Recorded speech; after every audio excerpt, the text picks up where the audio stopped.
your busy schedules to join us for our EV month panel.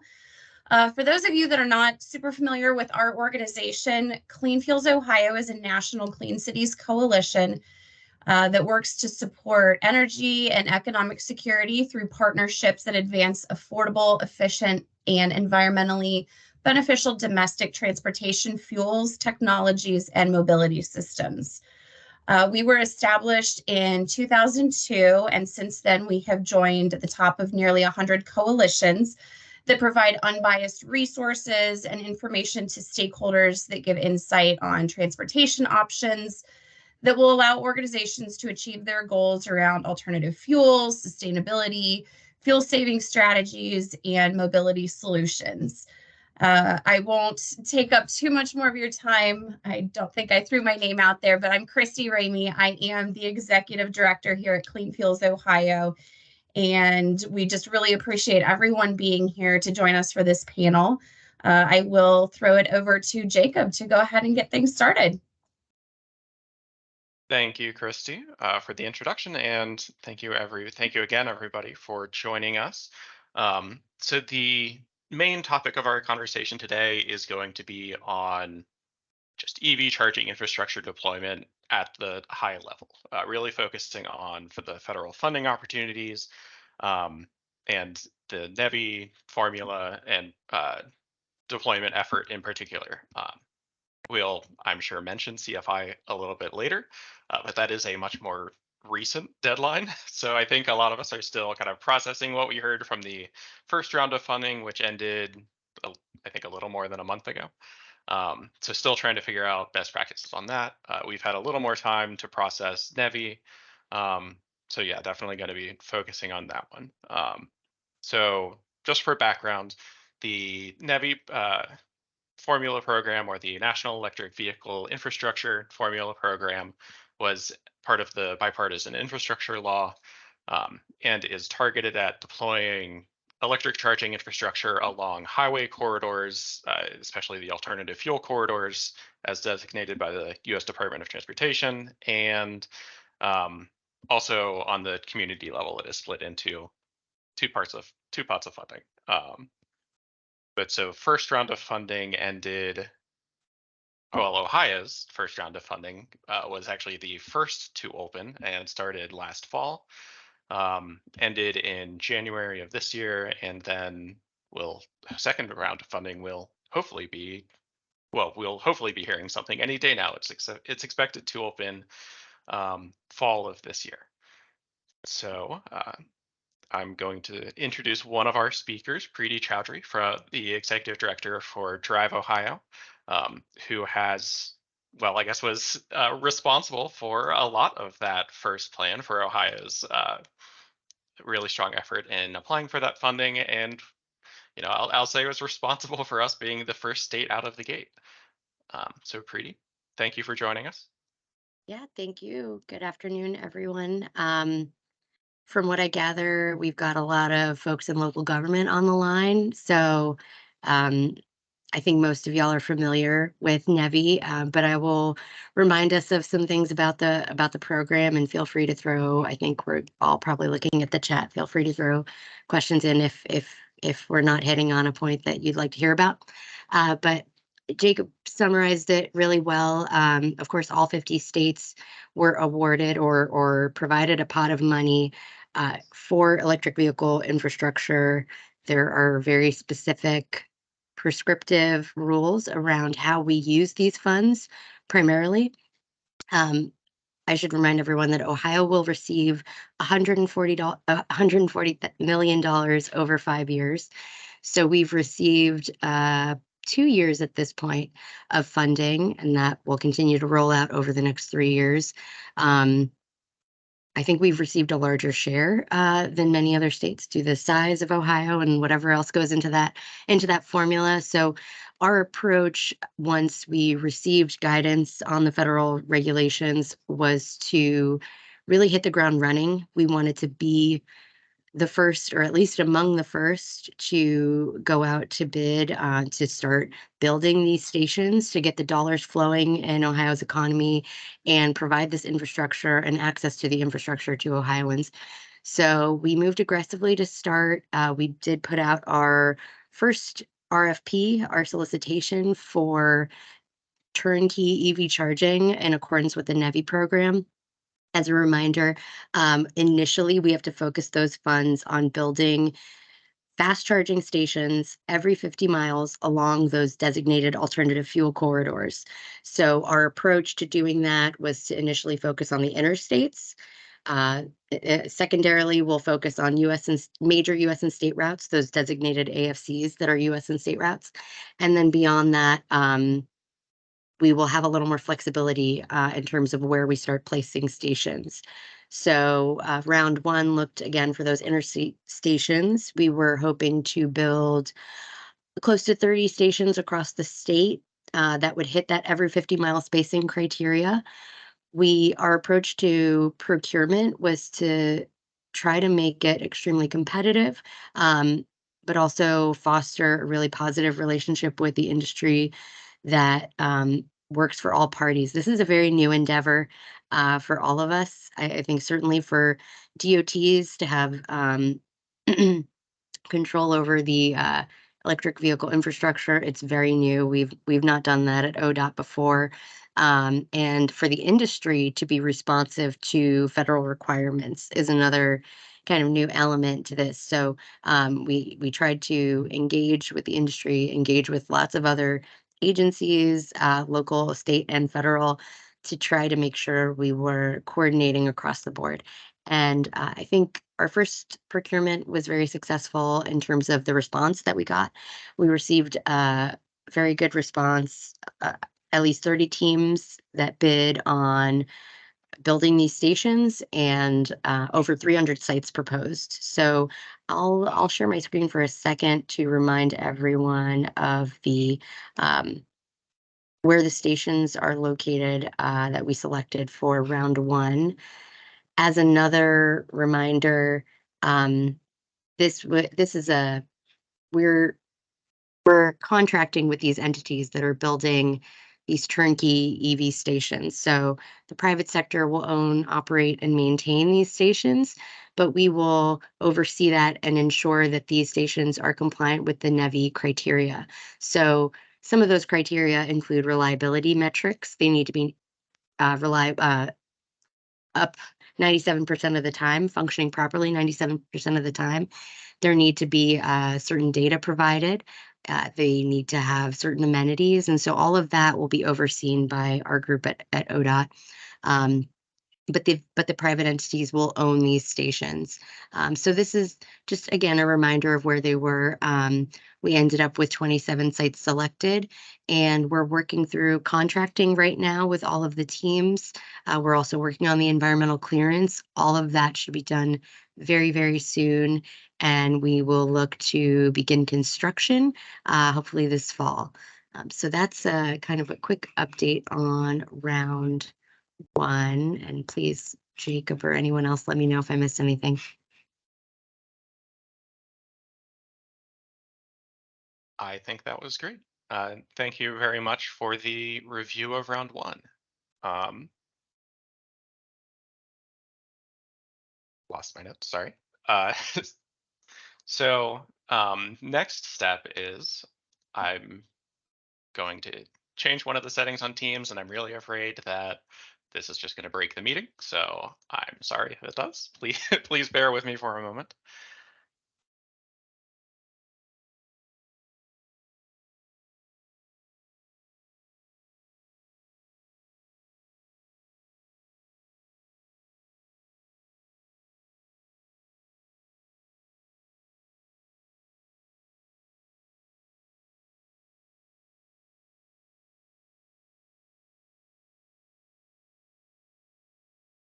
There we go.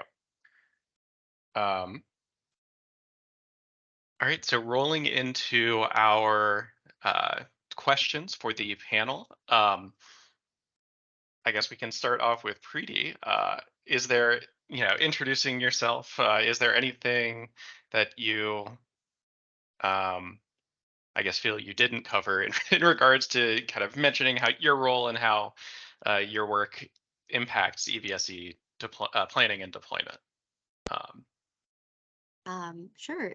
So yeah, maybe I didn't really truly introduce myself, but so I lead DriveOhio. DriveOhio is a group under ODOT.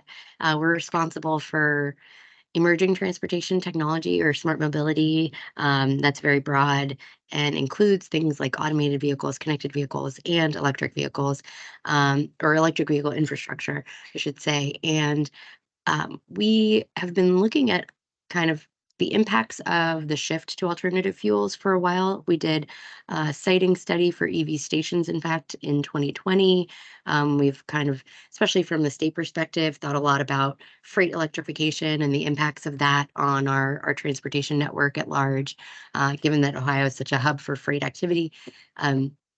So once the NEVI program was announced, we knew that that would fall squarely in our lap since they were giving the funding to state governments, and it did. And so we embraced that opportunity, and we did our best to engage with our MPOs like Brian and others across the state, with our federal partners and supporters like Matt, to really try to again do this in a way that makes sense and is sustainable. Sustainable has a lot of meanings, but is manageable from our perspective.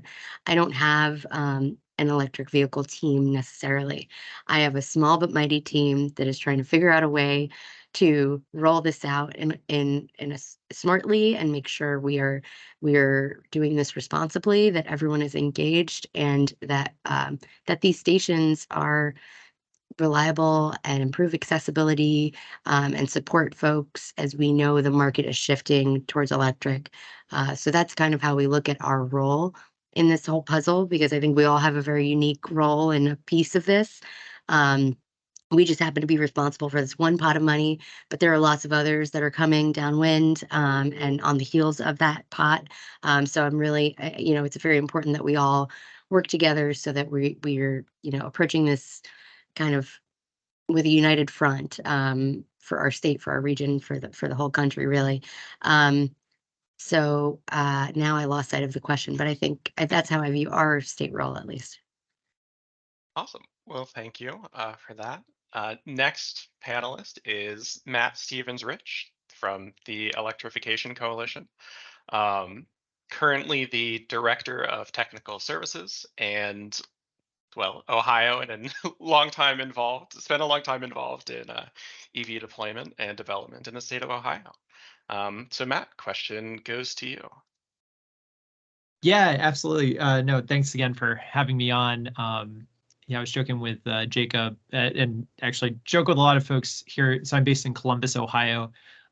So that often means I get to tag in on some of the home turf. But Electrification Coalition, so we are a national nonprofit that works on scaling transportation electrification, actually has a shared mission to clean cities on tackling it from an energy security perspective. So indeed, it's a really fun part of the job, honestly, to get work at local, state, and federal level, especially on all things bipartisan infrastructure law and Inflation Reduction Act. And I guess it's helpful to kind of give some broader context to Preeti's presentation. And I promise it's not just because I'm also from Ohio, but really DriveOhio's approach is very novel in the broader context of NEVI. Indeed, Hawaii actually edged us out by 2 days announcing NEVI, but the big caveat to that, as Preeti shakes her head, Ohio announced in total full our award. So I give Ohio credit for we had the full recorded announcement. At this point, we're at about 5 odd. I actually am pulling up stats on the side here. We're at about 5 odd states that have announced their NEVI awards: Ohio, Pennsylvania, Hawaii.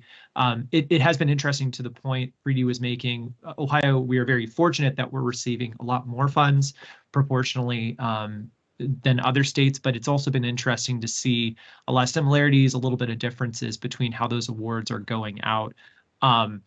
If also, helpful context to that too, and as Preeti was affirming, there's a lot of focus right now on those awarded, as we're getting those award announcements out, on how we can quickly flip the switch, get going on charging deployment. For those of you unfamiliar with, and something that I definitely give the entire DriveOhio team a lot of kudos on, whenever dealing with these federally allocated funds, there's often a lot of additional things we got to work through, processes, basically hoops to jump through. One nice example to that, actually, clarification we received last evening was they are waiving some of the NEPA requirements, basically as part of environmental review for these types of projects to be installed. This is good news in the sense of it helps us get the chargers in the ground at a quicker pace, so that we're not having to wait on traditional flows. So to the mantra of how do we get this deploying faster and also moving along quicker, that's been very welcome news. And in general, we've focused on working with our state partners on some of that further deployment. If also, like, another thing to affirm too, to Preeti's comments on the 50-mile intervals, it's actually been really cool to see not just how we're focused as singular states on that deployment, but thinking more cohesively across the alternative fuel corridors. For instance, as you can imagine, in Ohio, we have I-80/90, we have I-70. These are highways that do have very big cities and then a lot of cornfield and then very big cities along the way. But it's also been really exciting thinking about how we interweave with Northeast Ohio compared to Pittsburgh, for instance, and thinking about how we're not just making chargers all the way to our borders and then not worrying about it from there, but thinking about how that further interacts with other states as they're planning it out. So if helpful, adding some of that additional context to that. I'll also drop, if helpful for folks, there's a great map. DriveOhio has a great map of the alternative fuel corridors for helpful reference. There's also a broader map that shows, I'll drop both maps in the chat, but a broader map that shows how those alternative fuel corridors come together at a national level too.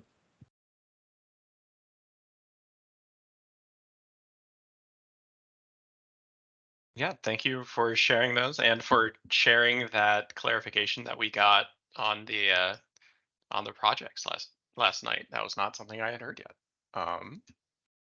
And then last but not least, our third panelist is Brian Filiatrout, and I am sorry, Brian, if I butchered your name, who's with MORPC, the Mid-Ohio Regional Planning Committee, and acts as an energy and sustainability project manager with them.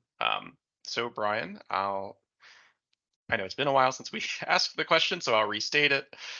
So what is your role with MORPC, and kind of specifically, how does it impact charging infrastructure planning and deployment? Sure. Thanks, Jake, and thanks, CFO, for the opportunity. It's great to see Matt yet again. Saw him yesterday, and Preeti, always a pleasure seeing you and working with you.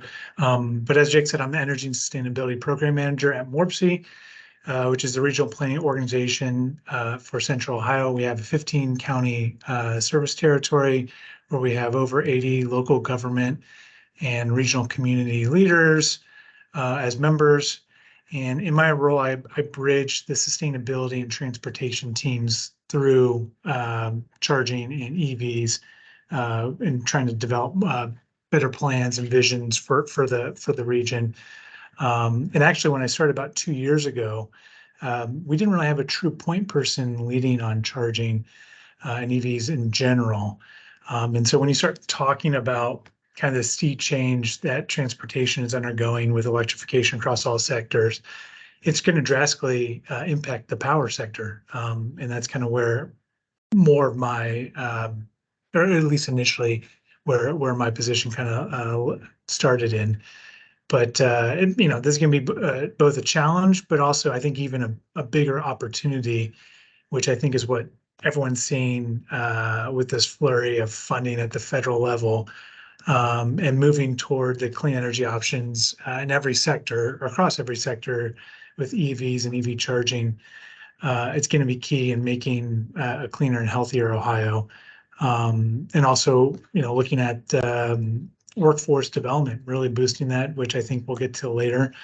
And so when DriveOhio and Preeti come knocking on the door to try to set up ways to engage members and the public, we're we're more than happy to make those connections and convene our members and residents to make sure that they're heard. And so when for round one and round two, we were able to host those sessions where they gain, I'm pretty sure, valuable feedback to better tinker and make sure that some of those the voices that were heard were better reflected in their plans moving for each round. I could go on, but there's a lot of different pressure points. I think EV and EV charging is kind of the glue that's going to really push electrification and the clean energy transition across all of our members, whether we're talking about urban, suburban, and I think even more so in our rural communities. Awesome. Well, thank you for the introduction and thrilled to have you on our panel. So next discussion question, and Preeti, you'll be, or I guess starting with you. What type of investments do you see as necessary for supporting broad-scale EV charging infrastructure? And how do you see, specifically NEVI, but we can also talk about the other federal pots of funding. But how do you see NEVI and these federal programs helping to fill those needs? I very much look at NEVI as seed money. This needs to be industry driven for it to be sustainable in the future. This is fuel. We're providing fuel. And we, I think this seed money is important. It comes in an important time. Again, the industry, the market, auto manufacturers are pivoting over to electric, and right now there's not a huge backlog of or a market for used EVs out there. But as that builds, as the price of EVs goes down, we need to have the infrastructure in place to support that shift. It kind of can't follow the shift. That won't quite work, especially with long range anxiety being one of the deterrents for making the switch at all for folks that even have that option today. So we look at it as seed money, and we're very happy to get this going. But I feel in the long term, at least, we can't continue to fund electric vehicle infrastructure in the long term. I think it's got to be taken over by the private sector. It's got to be market driven. They've got to establish the price, and I'm very hopeful that increasing the amount of the penetration of infrastructure and the number of stations that we have will allow that market price of charging to stabilize, so we don't see price gouging like we kind of do today. So I'm really hoping that this influx, I'm sure it will be helpful in that regard. And we want to see it moving more in that direction, and want to see the industry kind of pick up the ball and keep it going. All right. So Brian, do you have anything to add to that?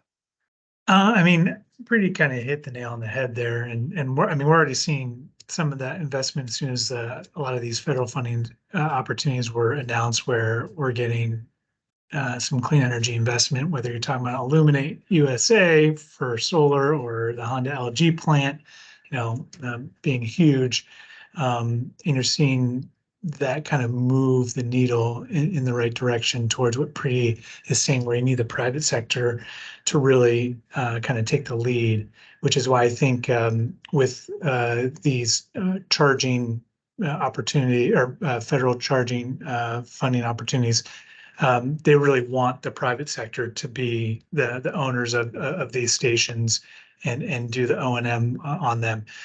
And then for when we're looking at an RPO like MORPC, to kind of help spur that and kind of grease the wheels a little bit. I mean, you're probably gonna hear me say this a bunch, but the public-private partnerships is going to be crucial. And now that the money is available, it all really boils down to executing and thoughtfully and implementing these federal grants through these partnerships.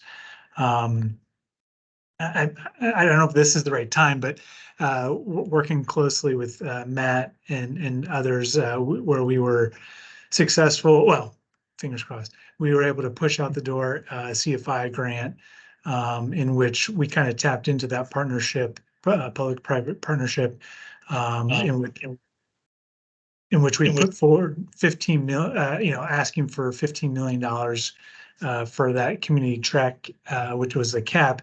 But with that, we were able to secure almost $7 million in regional investment, which is really key. And this was true across 13 of our 15 counties where we were able to get commitment letters to be site hosts. And it was almost split right down the line between coming from the public sector, but also the private sector. And I think forging those partnerships is going to be key, where local government's working with private partners to making sure that those become reality, and signaling to allay those fears that Purdy was talking about with range anxiety, to really pinpoint those in the rural communities too. Yeah, I mean, if helpful, exactly right points. And as you know, Brian's mentioning the charging and fueling infrastructure grant for those those unfamiliar. And if anything, to Brian's point, we were joking yesterday about like there's so much going on across the BIL and IRA moments. It's often a moment of you need that individual tracker. So two sides to the same coin, all of which is really focused on deploying charging as a resource, which, if helpful to give you like a frame of reference, I actually on the second screen, I've been pulling up really quick what's our current total number of chargers in the wild across the state. And then also in a really cool tool called the EVI Pro tool, which you can use to actually forecast best estimates of number of needed chargers. So as I pull it up on some of these trackers, we're at roughly about 3,300 EV charger ports between DC fast charge and level 2. But then as you look at forecasting right now, in terms of total on-road fleet, we're around 45,000 EVs as of 2021 data. So we'll call it around 50,000. We would need significantly more as I'm looking at and granted, this isn't a forecasting tool just for partial support, but it calls for over 13,000 public level 2 charge ports and 1,300 public DC fast charger ports. So to Preeti's point, while the NEVI investments are an amazing investment in expanding charging infrastructure, it is in many ways a drop in the bucket, even if just to support our current on-road EV and plug-in hybrid fleet, let alone the continued expansion and growth of the market. So it's definitely, we are still early times in the market growth, which is even still very exciting right now as we get the investments out the door. And to Brian's point, that's also been a big reason for the focus on both NEVI and the charging and fueling infrastructure grant. CFI, albeit while it's more so focused on charging within communities versus interstates, alternative fuel corridors, highways, like NEVI is, that has really already proven a great way to bring in good private partners. So it's just not cities or state agencies, governments that are advancing the way. The way I jokingly refer to is anytime anyone asks me, like, how many chargers do I need for my municipality or for my fleet? My answer is always going to be yes. Just whatever number you have in your head. That's a great number. Often we're really focused then on getting those chargers successfully deployed and also having that future expandability planning, which is something that's also deeply encouraged across all these funds, thinking about how you can have, even if it's just laying conduit down for future expandability to make it more cost effective for expanding charging. That's a really helpful thing, but hopefully helpful for rounding out some of that. I'll drop the EVI Pro tool as well as a quick screenshot. It's a very cool tool. They just actually added a feature. You can break it down by metropolitan region or by state. And there's actually some load profiling, Brian, to your point, which is kind of cool to also project that. All runs on your browser, which is pretty cool. That is. Thank you for sharing that. And actually, thank you for correcting me. I hadn't noticed, but during the introduction for the panel, I very briefly conflated CFI and NEVI. And so I was talking about NEVI having two different pots of money. No, it is CFI that has a corridor funding pot and a community funding pot. I'm sorry if I have confused anybody on that. So actually, Brian's answer to the last one segued us very nicely into the next one, into the next question, which is, what were your experiences in leading or submitting or developing funding applications for NEVI or CFI or any of these federal charging infrastructure applications? Starting with Brian, anything you'd like to add to what you already mentioned? Yeah. I mean, one word would be a blur. I mean, a lot of these grants through the BIL IRA, they really want to get the money out the door and they're moving quickly. Where, I mean, from the NOFO guidelines to the initial application deadline, I mean, it was probably like 6 weeks or so. And luckily and thankfully, they pushed it out another 2 weeks. But with that, it was remarkable how fast everyone was able to move on the team. And I just wanted to shout out to Matt was part of it with Electrification Coalition on that CFI grant along with City Columbus, Smart Columbus, which was huge in helping gather those private sector partners, AEP Ohio, CODA, HNTB, and we, consulting with Preety too, and getting a lot of support from DriveOhio to show our coordination at the state level was really big too. And with that, I mentioned the amount of money that we were looking for. We were able to pin down 32 unique partners for a total of 62 host sites.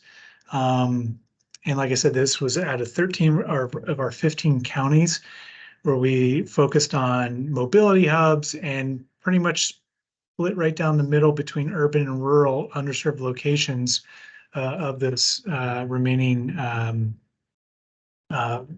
57 sites. So it was a blur, but it was great. And I think the thing that MORPC learned most was how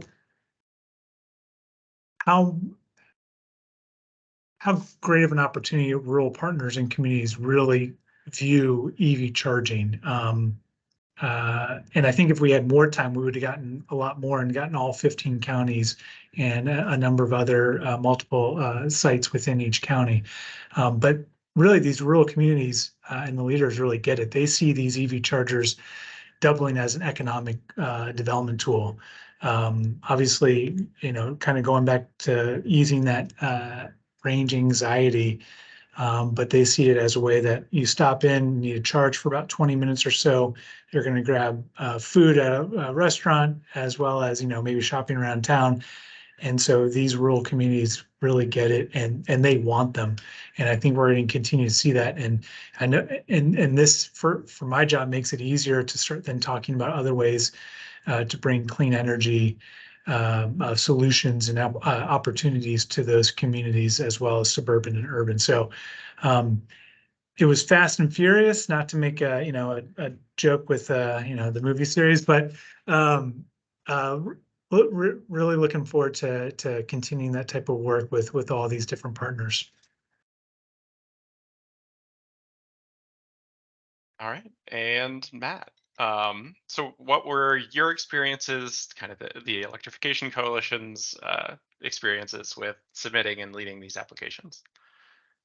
Yeah, in a very generalized moment, a lot of the new funding that's coming through all these, federal resources with BIL and IRA, there are chunks of it that go to more historic programs. Some of you on the call might be familiar with FTA's low-no emission vehicle program, which helps fund transit bus alternative fuel deployments, both on, historically a lot of CNG, also a lot of EV and hydrogen action of late. Those are programs that we know well. We have great partners really across the entire state that have really succeeded there.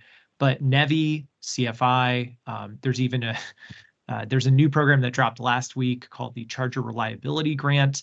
A lot of these programs are brand new, written from scratch. So that does create a challenge for everyone. It's very rare in a generalized moment. It's rare to have a brand new federal program, or at least something so wide sweeping and quick moving, to Brian's point. That does really require just a good cohort, just an honest ability to be able to jump on the phone with folks, talk it through. That's where I know a lot of folks, especially during the application process for NEVI, we're appreciating DriveOhio doing the whistle-stop tour across the state, being in respective cities and just being available, because there are a lot of those just open questions, gray areas that need help for clarification. So that's probably the biggest thing that really jumps off the paper.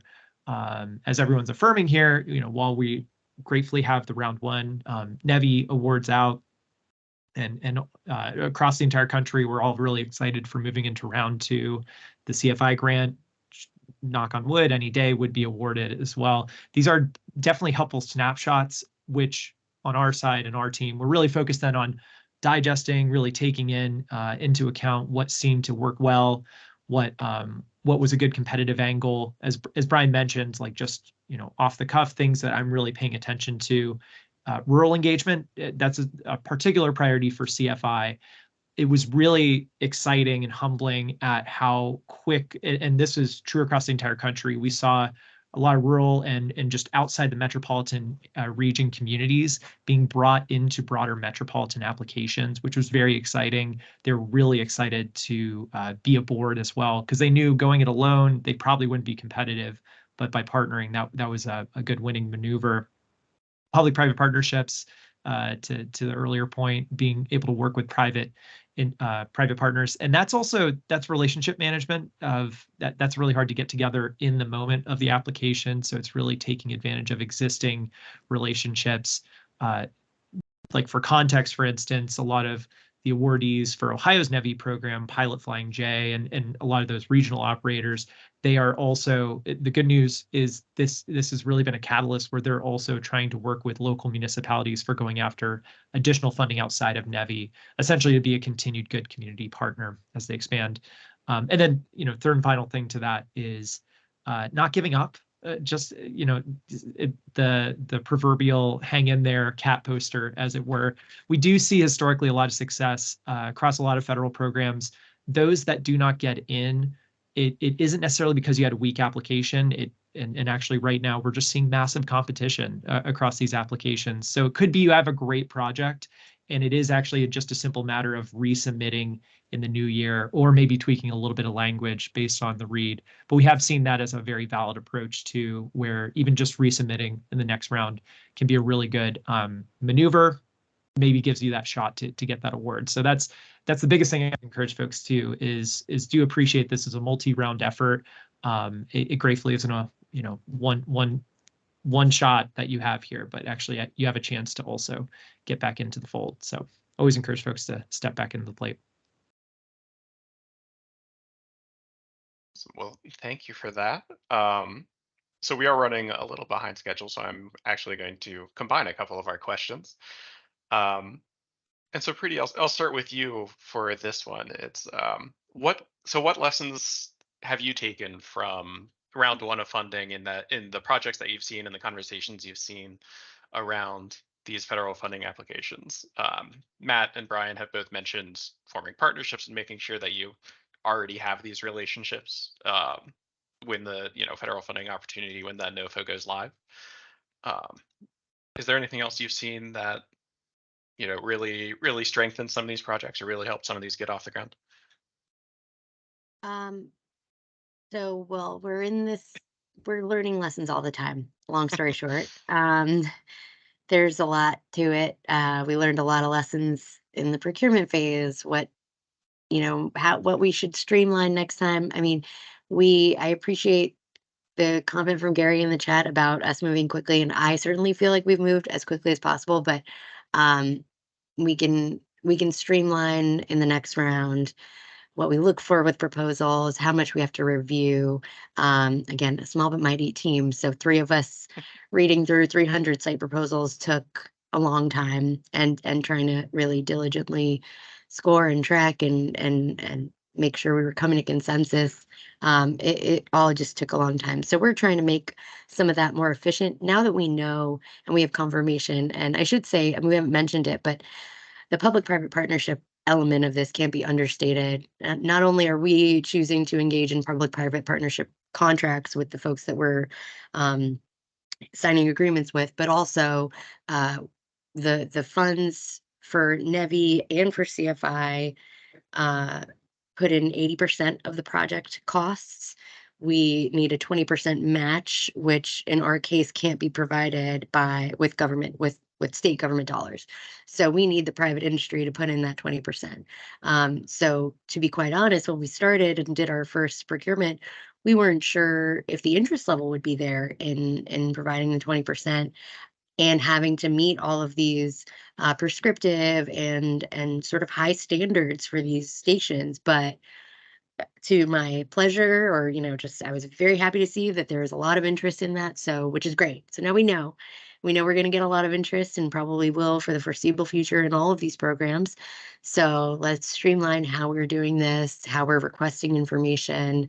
And for us, I would say, because NEVI is so prescriptive to start, it allows us, I mean, we have to meet the requirements of the program. We have to for the initial rounds of how we spend these dollars.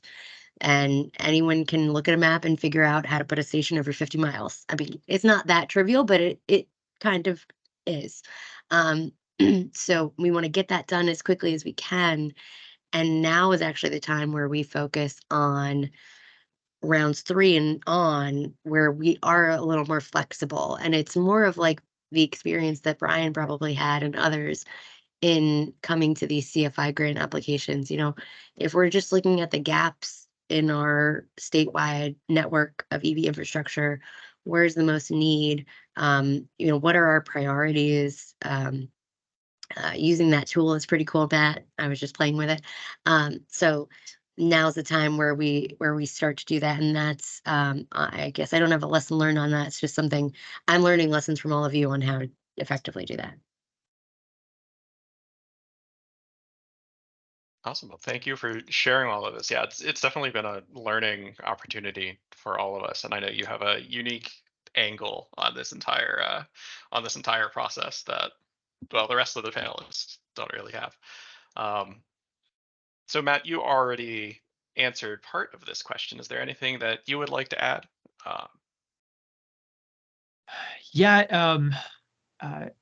Well, I guess definitely next steps as we're looking forward, which I can't emphasize enough. Feels like every day is a very new day in BIL IRA world. As example to some of the helpful clarity we were getting from the federal government. So right now, looking forward, all states were required to submit their second year plan for NEVI. This is it's an interesting requirement when you think about the programmatic design here, because to Pree's point, it's a helpful way that DriveOhio can be sure they're sharing out their experience on an annual basis. Think of it like a annual grant report. It's also a helpful way that the federal government is able to get immediate feedback to any rule tweaks that they are needing to account for. To call forward some obvious topics I know are on folks' radar, with a lot of the manufacturers' recent announcements in planning to shift 2025 model year and onward vehicles to the NACS standard, basically Tesla charging ports. There's some market evolution that's going on.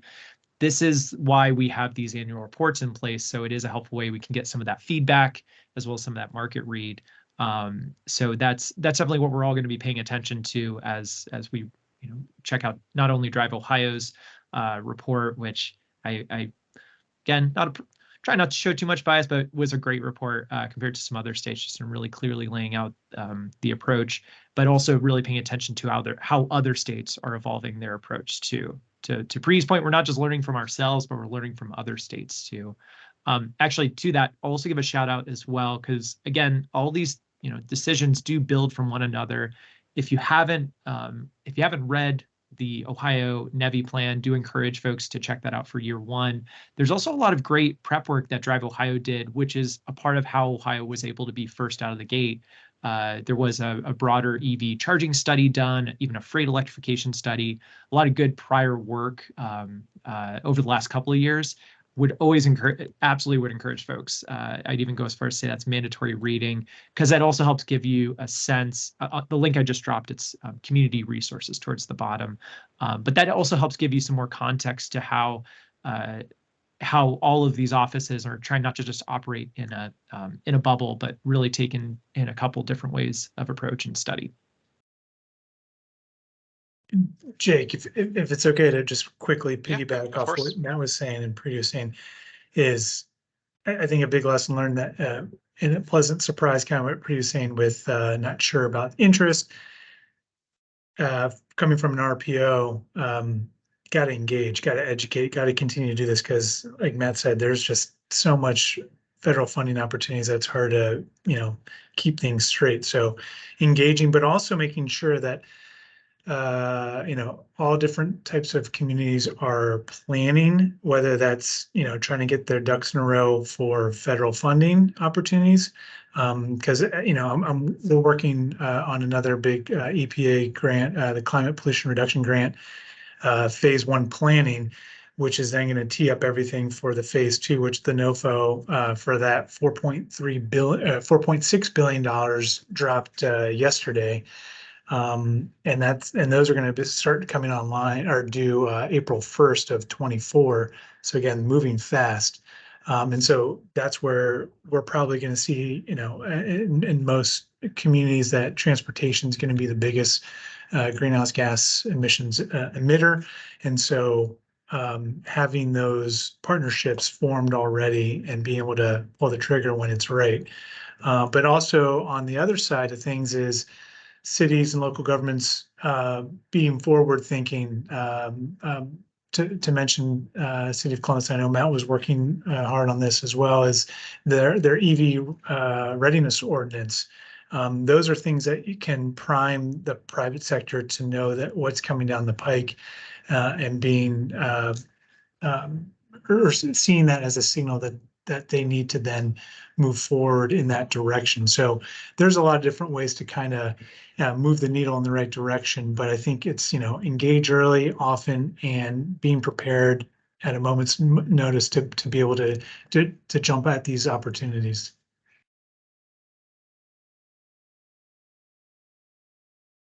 Well, thank you for sharing that. And so that is actually the last of my drafted questions. So we can move into the Q&A period. And it looks like Matt has jumped the gun a little bit and actually answered the last question, which was just big picture, how, kind of what are we seeing with the CCS combo and the NACS situation, and how is that working with NEVI phase 1 chargers, and how is that going to look for, well, all of these federal funding opportunities? Because if there's one thing we all know, it's that the federal government doesn't like to move quickly. And a lot of this language was written with one of the protocols in mind. So, Matt. I'll get off maybe and definitely welcome Brian and Pri to chime in too. Yeah, I don't think anyone had on their bingo card at the beginning of this year a lot of vehicle manufacturers announcing migration to the NACS NACS standard. That's a significant market shift for sure. There's a couple of things that are at play here, just to actually go to the core of how NEVI works, and there is gratefully an ability where the federal government gives itself leeway. It's right within the program description that they can change and adapt some of the rulemaking based on market evolution. It's essentially recognizing, for instance, DC fast charging. It used to be 50 kilowatts was considered very fast speed. I get to say I've been around long enough that I remember when 30 kilowatts, the original standard, was a lot of speed. But it's trying to account for things like that, where they could increase the charging threshold, essentially those moments. So there's some wiggle room that the federal government has given themselves, where they can change and evolve those standard requirements. At the same time, states, and it does sound like a couple states, in general, we're all kind of still feeling this out. A couple states are submitting something not to the necessary effect of only requiring NACS, but essentially would allow for some of that wiggle room. That's also to say we need to be sure that charging manufacturers are there that make the certified charger that can also account for that. So we have seen a lot of charging manufacturers also announce essentially a dual port design similar to CCS and CHAdeMO, which is another older charger standard Nissan uses, something to that effect. And that's also to say, to affirm, we don't have the vehicles on the road now. It does take a couple of years for us to update these designs. So a lot of vehicle manufacturers have announced something to the effect of 2025, for instance, is when Ford and GM are trying to target that manufacturing. So it doesn't happen overnight, but in general, there is some ability to evolve the program over time to match that. Yep, and I'll just add that the funding will support the addition of NACS connectors.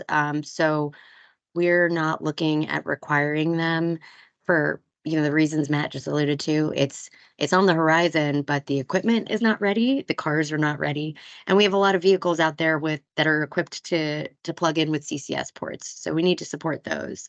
As all of that shifts, my hope, and this is just me, Preeti, not on behalf of ODOT, my hope is that more and more equipment becomes available to retrofit our stations, which I think is the reality of what will happen. And we will probably, again, my hope is be able to use the funds to retrofit in a few years' time when all of the equipment is available, follows the right protocols, the right US protocols, is Buy America compliant, and all the rest. So it's something to keep track of, but I think requiring it at this point is a little preemptive.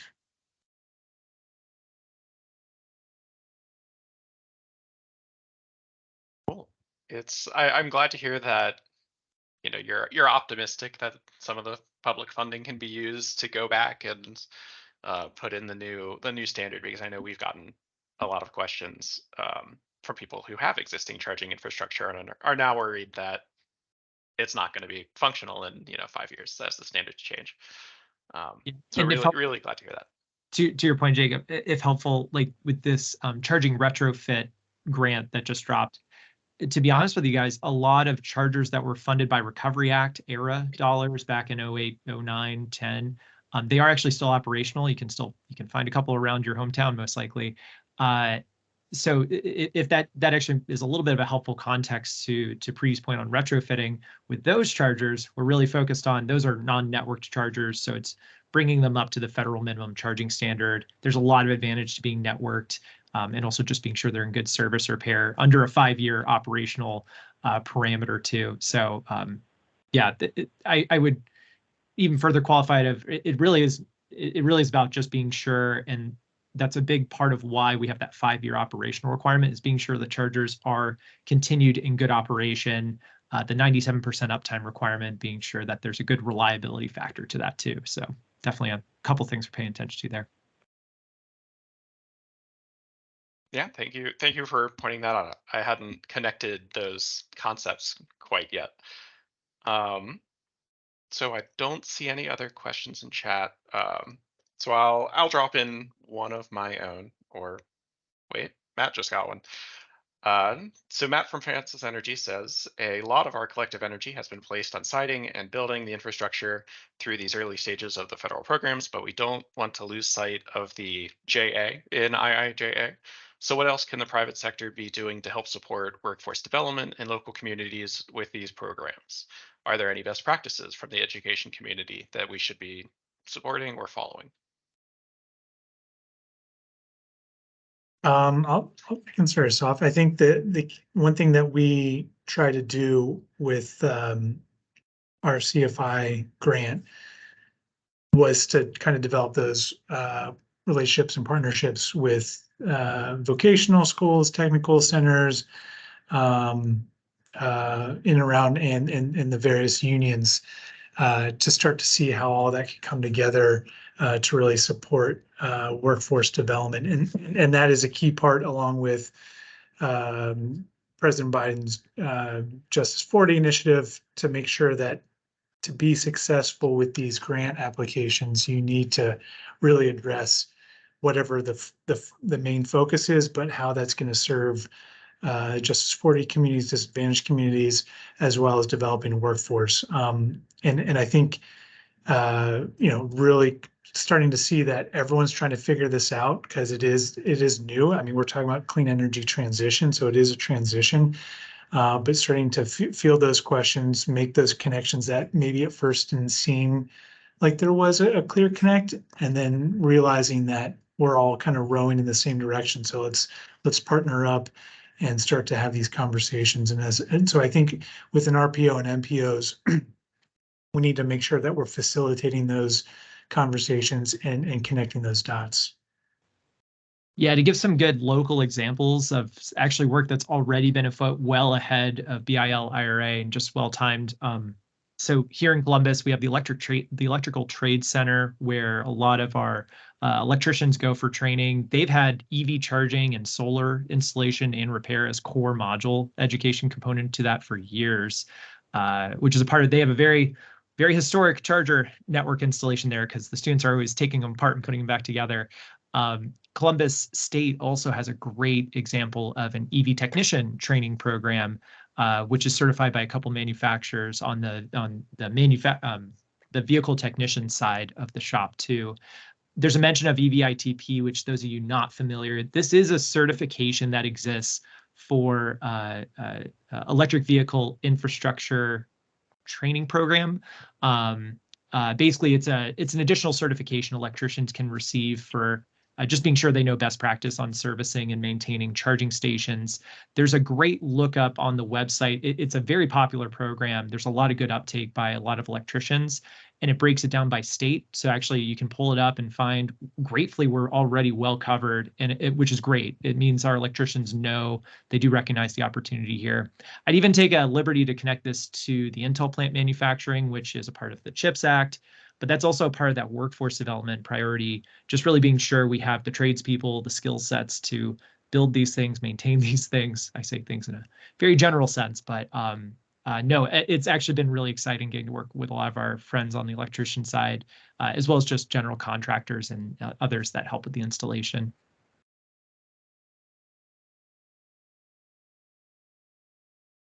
All right, well, we are right at our end time, so going to try to be respectful of everybody's time. Thank you to our panelists, and thank you for all of the attendees who joined us. So I know I promised the panelists a chance to do their own outros. So Preeti, any upcoming events or things that you would like to plug that our attendees might be interested in? I'd just say, if folks like Francis Energy, just FYI for anyone interested, round 2 for NEVI will be coming out in October. In advance of that, we'll do webinar, try to put out as much information as we can. There's a map right now available of locations we're looking to build in round 2, so keep an eye on that. All right, and Matt, you're up next. I'm sure Jacob will give a plug for National Drive Electric Week, but do check that out wherever you are in the country. There's an event near you, really fun. We're actually at EC, we're hosting, more details to come, but we're hosting our 2nd annual Charging Infrastructure Week. So we just take a whole week to focus on a variety of topics across charging. So we'll be covering workplace charging, installation, siting. We cover the whole gamut. So it's a different webinar or just key educational module that we do a day. Mark your calendars for the week of October 17th for that. We'll have a lot that we'll be sharing out on that, but welcome anyone to tune into any part of that. And Brian. Yeah, so one of our, or 2 of our bigger events, or one of them I should say, is coming up in October. It's the Summit on Sustainability, October 26th. If you're interested about learning on all different aspects of sustainability, there are a few more seats left. I mean, we're anticipating about 500 people showing up downtown Hilton in Columbus. I can put the registration in the chat in a second, but we have a number of different breakout sessions focused on EV charging, clean energy transition. We have 2 keynote speakers. One is Mitchell Silver, the former was it the New York City Park commissioner, and the vice president of sustainability for Intel will be there as well. So it's going to be a great time. And so if you're in the area and want to learn more about what's happening and get get pumped up and feeling a little refreshed from those in the industry, then feel free to attend, register and attend. It sounds like it's going to be a great event. All right. Well, Matt mentioned National Drive Electric Week, which actually starts tomorrow, but it is a nationwide combination celebration, education, and outreach effort, kind of promoting EV and EV charging infrastructure usage. We have volunteer, some of our volunteers doing events throughout the state. I dropped the actual calendar in the chat. You can put in a zip code. Even if you're outside of Ohio, put in your zip code, find an event near you.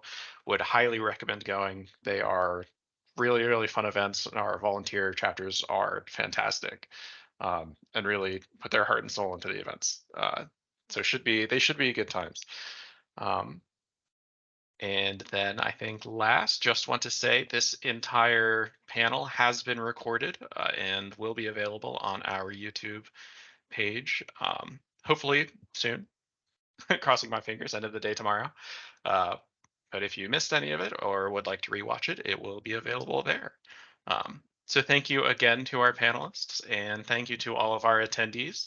Hope you all have a great rest of your afternoon. Thank you. Guys. Thank you.